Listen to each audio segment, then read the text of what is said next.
Hello, Mr. Brown. How are you doing? Welcome to, this is our second conference. As you know, when we first began the school year, you told me about Samaria struggling with reading. Yes. As you know, our school has a response to intervention approach, which is RTI. We'll say that a lot. And there are 3 tiers. In the beginning of the year, Tier 1 is just general classroom instruction. So progress monitoring, we use probes that may be used for universal screening measure. And this helps us to identify students who might be struggling academically. Progress monitoring is then used to monitor the student for 5 to 8 weeks to determine whether they would benefit from Tier 2 instruction, a more intense and targeted level of instruction. Tier 2, progress monitoring is used to determine whether a student is responding adequately to the intervention.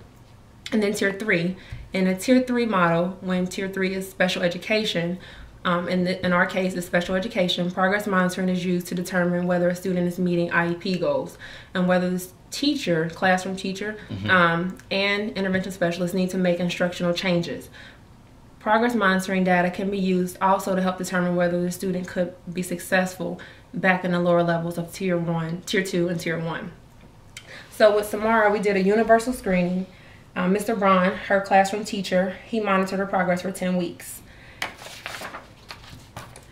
So we began at week 1, and this is where Samara was at. She was reading 30 words correctly per minute. And then each week, Mr. Braun progress monitored her. And as you see, first week she was at 30, then she went up, then she went down. So she continued to kind of struggle below what we call a goal line. The goal was for Samara to be up to 65 words.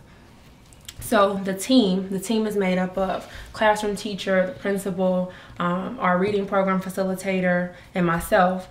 We discussed what would be beneficial for Samara after doing a universal screening, and that's where we came up with Tier 2, which is the more targeted intervention. So we began monitoring her in week 11, progress monitoring her, and we began to see a little growth. She went from week 10, she was at 35, to week 11, she was at about 37. And we continued to monitor her. Now we've seen the most drastic growth at week 17. This is when Samara was right at 45 words per minute. So we continued to progress monitor her each week. She had a drop at week 20, but it wasn't much of a drop. And then by week 22, she had actually exceeded the goal. The goal was 65 and she was right at 67, which is tremendous, which shows that you've been working with her at home and mom's been working with her at home, which is really good because we know that students benefit and they do really well when they have parents working with them at home. So right now, Samara is still receiving Tier 2 intervention and she is exceeding the goal of 65, which is she's at 67. Now, since she is currently, I guess, above, does that mean she's going to stay there, or what do you think will happen from that point on? Yes, we feel that she should stay at Tier 2 intervention for the rest of the school year. We feel that she's doing so well that to take her off of Tier 2, that might set her back. So we're going to keep her at Tier 2 intervention just so that we can make sure she stays at grade level. Okay. The beginning of the school year next year, we'll do a universal screening again, and Samara may need Tier 1 or Tier 2, but we'll determine that. But for now, we'll keep it consistent, and we'll keep all the strategies in place that we've been using for her. Okay. I noticed that she's been reading. We have the reading homework every night, reading 20 minutes a night, and she's been doing her homework. So what other strategies have you been using at home just to ensure that we're... Well, we've been having her work with some of her classmates. They come over sometimes, and you know, she likes to work in groups and things like that. But I've noticed that she gets frustrated when she can't comprehend. So I wonder if that's why maybe she was struggling in the beginning. I noticed in the class, that she's very busy. Would that be because she's in the classroom maybe not focused, or have you noticed any signs of that, possibly maybe with the diagnosis or something? Sometimes her focus is off. We've done different things in terms of sitting her with a peer that is doing really well, so that keeps her focused. A lot of times we'll engage her just to keep her from being distracted. We'll use a lot of positive reinforcement when she's doing really well. So we've noticed it, but it's not affected her overall growth. In our reading program, she is actually in, we call it Success for All. So she's in 3.1, which meaning that even though we're in the second half of the school year, she's still reading on 3rd grade level, but not quite at the second half of the year where she should be. But in the program, she's getting a lot of strategies and tasks and things that she can use.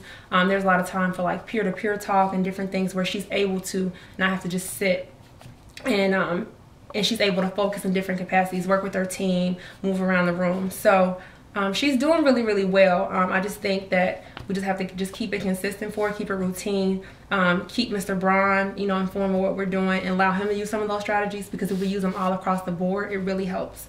If she's being reinforced with it at home, at school, and then when I'm providing her intervention one-on-one. Is there anything that he's going to be doing differently in the classroom?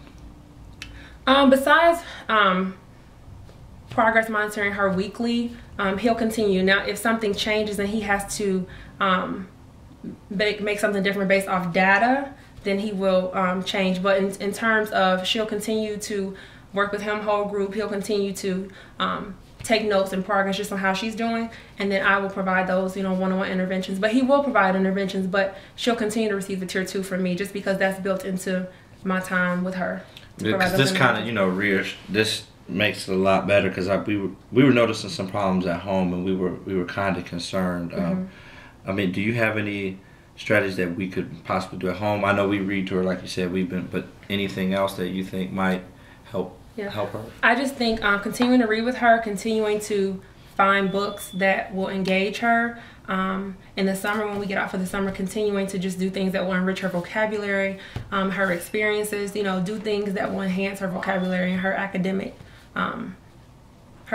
language. So just continuing to give her the routine and not changing anything up this summer. Continuing to keep it consistent. So like a summer school? Summer school, summer camps.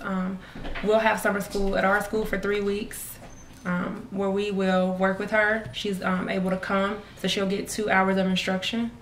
Tutoring, if there are any after school programs or tutoring, because she's right on grade level and where she's supposed to be. Just continuing to build will make her very successful for her 4th grade school year. That's good, because her older brother's here and sister, and they like to you know, they read with her and they sometimes tutor her, and they work with her also. Great. So we have a lot of help that comes in and, you know, tries to help build up her. That's awesome. Well, you're doing an outstanding job, and we want to continue to have you as a partner, and to continue to work and us just collaborate and make sure that we're doing all for Samara to continue, because she's come a long way from where she was at many years ago. Well, thank you. Thank you. Thank you very much. Thank you. Thank you.